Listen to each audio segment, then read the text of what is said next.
Welcome to Chanakya steno Jodhpur. आपका dictation शुरू होगा 3 सेकंड बाद।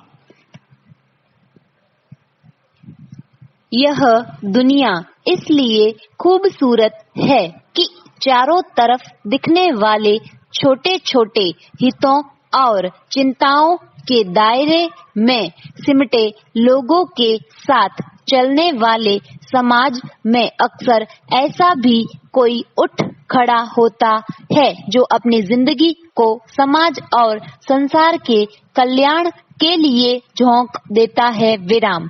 सुंदरलाल बहुगुणा एक उसी प्रकृति के शख्स थे जिन्होंने अमूमन हर बार ठीक वक्त पर दुनिया के भविष्य के लिहाज से असली मसलों की पहचान की और उनके हल के लिए अपनी सीमा में सब कुछ किया। विराम। अंदाजा इससे लगाया जा सकता है कि जिस उम्र में किसी बच्चे के पढ़ने लिखने या खेलने कूदने से उसका परिवार और समाज खुश होता है, उस दौर में उन्होंने राजनीति की दुनिया में अपने कदम रख दिए। विराम। उत्तराखंड के टिहरी में 9 जनवरी 1927 को जन्मे सुंदरलाल बहुगुणा ने महज 13 साल की उम्र में गांधी जी की प्रेरणा से यह तय कर लिया कि कैसे अहिंसा के रास्ते पर चल कर देश और समाज की समस्याओं का हल करना है। विराम। उनकी खास बात यह थी कि उन्होंने मनुष्य और समाज की समस्याओं की असली जड़ों की पहचान की। विराम। खास तौर पर समाज के कमजोर तबकों और पर्यावरण के सवाल पर जहां बहुत सारे लोग पीछे हट जाते हैं, सुंदरलाल बहुगुणा ने इन सवालों को चुनौती की तरह लिया। पैरा। अपनी राजनीतिक सक्रियता की शुरुआती दौर में ही उन्होंने दलितों से भेदभाव से लेकर शराब की संस्कृति के खिलाफ मोर्चा खोला। बालिकाओं को शिक्षा दिलाने के लिए ठोस दखल दिया। विराम। संभवतः अपने मूल लक्ष्य की ओर बढ़ने के रास्ते में राजनीति उन्हें अपने अनुकूल नहीं लग रही थी, इसलिए बाद में उन्होंने खुद को समाज और पर्यावरण के सवालों से जूझने के लिए समर्पित कर दिया। विराम। 1970 के दशक में उन्होंने पेड़ बचाने के लिए जिस अभियान की शुरुआत की थी उसकी अहमियत से आज दुनिया वाकिफ है। विराम। जब वही दौर था जब एक तरफ प्रदूषण बढ़ने को लेकर चिंता जताई जा रही थी और दूसरी ओर पेड़ों को काटे जाने का खेल भी चल रहा था। विराम। सुंदरलाल बहुगुणा ने इसका तीखा विरोध किया। विराम। लेकिन उनके विरोध का जो तरीका था वह आज इतिहास में दर्ज एक सुनहरा अध्याय बन चुका है। विराम। पेड़ों को बचाने के लिए शुरू हुए चिपको आंदोलन को उन्होंने जो विस्तार दिया या हिमालय के रक्षक के तौर पर 5000 किलोमीटर की पद यात्रा की, वह पर्यावरण के क्षेत्र में उनके अप्रतिम योगदान का उदाहरण है। विराम। विकास के नाम पर टिहरी जैसे बांधों के खतरों को लेकर उन्होंने अपने आंदोलन के दौरान जिस तरह की चेतावनियां दी थी वे पहाड़ी इलाकों में होने वाली हर उथल पुथल के वक्त अपना महत्व बताती रही है। पैरा। यों गांधी जी की प्रेरणा से खुद को खड़ा करने वाले व्यक्ति की स्वाभाविक बनावट और बुनावट को बिना किसी अतिरिक्त मेहनत के समझा जा सकता है। विराम। ऐसा व्यक्ति निश्चित रूप से अपनी व्यक्तिगत चिंताओं की चार दीवारी से बाहर निकल चुका होता है और उसकी फिक्र में संसार का हित शामिल होता है। विराम।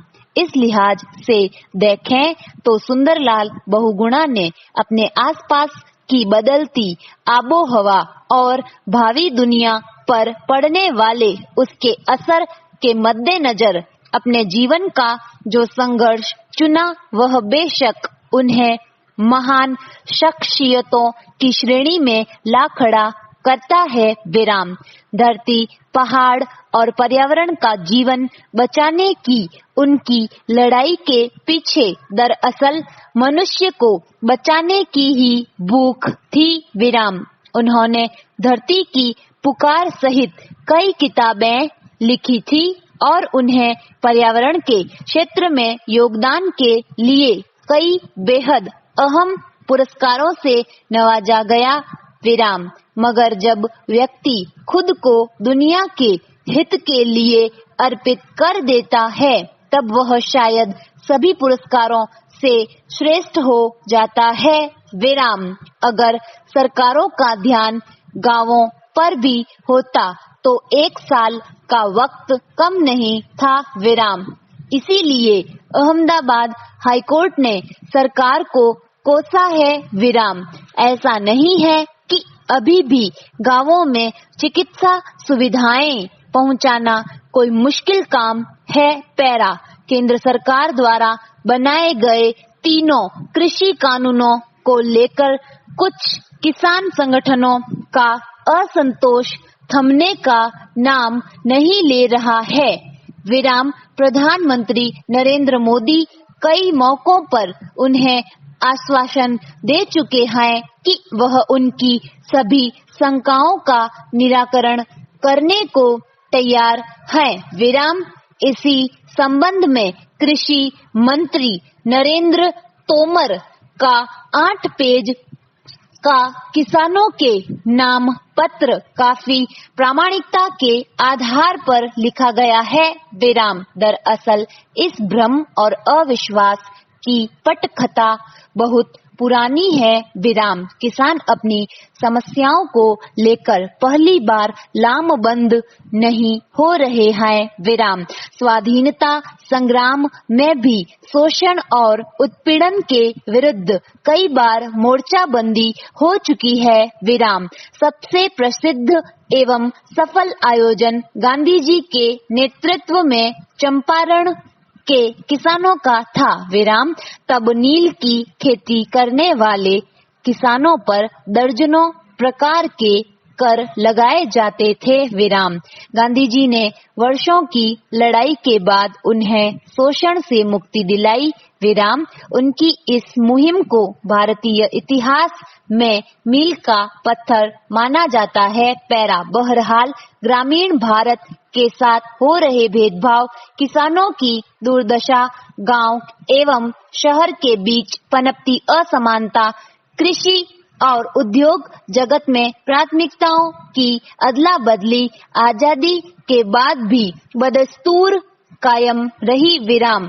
गांधी जी गांवों को स्वावलंबी बनाकर कृषि और लघु कुटीर उद्योगों के जरिए बेरोजगारी और गरीबी उन्मूलन के कार्यक्रमों को प्राथमिकता देने के पक्षधर थे। विराम। उनका मानना था कि बड़े उद्योगों में ज्यादा पूंजी का निवेश कर अधिक रोजगार का सृजन नहीं किया जा सकता। विराम। इसी कारण पहली पंचवर्षीय योजना में कृषि के लिए 36% राशि और उद्योगों के लिए 5% राशि की व्यवस्था की गई।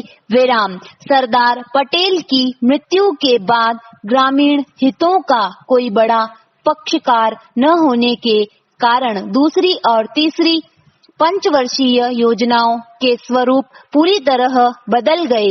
विराम। 1956 में दूसरी पंचवर्षीय योजना में कृषि के लिए राशि घटाकर 23% कर दी गई और इसी तरह उद्योगों के लिए भी 23% रखकर दोनों को समान कर दिया गया। विराम। तीसरी योजना से कृषि और उद्योग जगत के बीच आवंटन बदलने लगा। विराम। कृषि के लिए बिजली की दरों से 5 गुना सस्ते दामों पर उद्योगों को बिजली आवंटित होने लगी। विराम। दरअसल 19 जनवरी 1956 में राष्ट्रीय विकास परिषद की सालाना बैठक को संबोधित करके पंडित नेहरू ने देश के विकास की बात कही थी। पूर्ण विराम।